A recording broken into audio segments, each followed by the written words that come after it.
All right.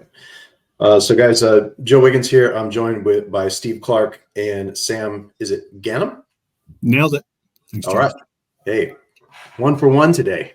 Well, I should say 1 for 5. I've screwed up like 4 other names today. So anyway, guys, so what we're talking about here and what we're trying to learn more about is there's a really cool program called Buy Before You Sell. Did I screw that part up, guys? That was great.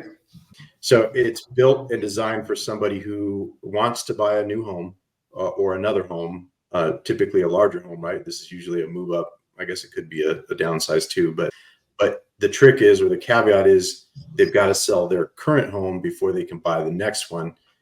As you know, with tight inventory, guys, not many sellers are willing to take a contingent on sale offer. And so this program is perfect to kind of eliminate that detractor if this profile fits you, and at the same time negate the mortgage debt on the current home from the profile as well. Is that right, guys? Yeah, tap into your equity of your current home and remove that liability, allow you to get into a new mortgage. All right, so how does this work? So let's say I own a house, I owe $250,000 on it. It's worth $1 million. I got $750,000 worth of equity. I want to buy a $1.2 million house. What does that look like? You guys will do a bridge loan that helps me tap up to 80% of my current equity. Is that right? Pretty close. I've been using 75 up to 75% CLTV. Okay. So in this scenario, we could theoretically lend up to $750K, less the mortgage balance, right? So we would give the client $500K on a 0% bridge loan to let them use that as a down payment on their next home. Got it. And so that loan is at 0%. That's huge because most of the bridge stuff that I've found is kind of pricey, right? And then there's all these caveats, like you've got to use them as the end lender as well, right? Yeah, the goal is to give this product to mortgage brokers and loan originators, help them grow their business, use it as a tool to market to agents, separate themselves from the rest of the competition, and then obviously help more clients at the end of the day. Gotcha. And so with that said, how does this negate the bridge loan and or the current mortgage from the debt profile for somebody who might be interested in doing something like this? We're following Fannie Freddie guidelines and the Loan Stars Underwriters guidelines, along with their jumbo investors, to clarify, to remove the liability through a backup offer we place on the property. That backup offer doesn't have financing contingencies. And what the guidelines state is if there's no financing contingencies on the purchase contract, even if it's just a backup, you as the loan officer have the ability to omit that liability or remove that liability from their monthly debt obligations. Perfect.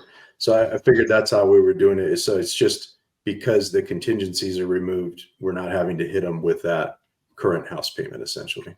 Exactly right. Knocking off the contingencies. And so then what do the details look like surrounding that? Like if I do this in my scenario here, with the $750K in equity, that works for the property that I'm trying to get into. What does that look like as far as everything else? Like what am I agreeing to participate in the program as somebody who needs to sell my house still? Yeah. We have a flat fee for the client of 2.4%. It's based off the sales price of the home. So providing the client with the ability to remove their contingency, making them more competitive, the ability to get into a new mortgage by removing that liability, freeing up their debt to income ratio, and buy a little bit more house, as you hinted on earlier. And then obviously tapping into the equity of their current home to essentially transfer it into their new home. We call it an equity unlock, right? All for a flat fee of 2.4% based off the sales price or expected sales price of their current home. But compare 2.4 to the client's other options and things start to make sense. Big time. Well, usually in my experience, it's that they completely miss the opportunity to get the house that they really wanted to get, because nobody's going to take the contingent offer or there's not enough time. That seller's not willing to wait 45 or 90 days. Like we have one now closing that I think we ended up waiting 90 days in this exact same scenario. We didn't control the seller side, obviously, but they could have easily done something like this and closed, within 3 weeks, sounds like. Yeah, and kind of like you were saying too, Joe. I mean, there's a lot of programs out there that require monthly payments that just straps your borrower even more, right? Yeah, right. Upfront points. There's a lot of moving parts. I mean, the idea, the way that we've structured it is we don't want to put stress on the borrower right now or your buyer. We want him to be able to go shop with confidence and feel good that he's not going to pay any fees until he sells his departing residence. So it's a huge benefit. They don't feel the pressure, and kind of probably stealing Sam's thunder here, but they don't feel the pressure to overpay for a house. They don't feel pressure to cut the value of their home, just to sell it. And if they have a contingency, they're now rushing to list their house and take a huge price cut. So yep. Like Sam said, the 2.4 might sound like a lot, but when you really sit there and consider that you're going to get more for your house, selling your house, you're going to get more. You're not going to have to outbid or overbid or be really aggressive in your price just because you have a contingency. So, got it. Now, and so, like, drilling down a little bit more on that, let's say I'm the seller. I say, I love this idea. It's going to enable me to do what I want to do. I'm good with the fee. I mean, that makes a lot of sense to me because now I can take my time selling my house and get more money for it, essentially. What does that look like? Let's say you guys are going in like backup position, right?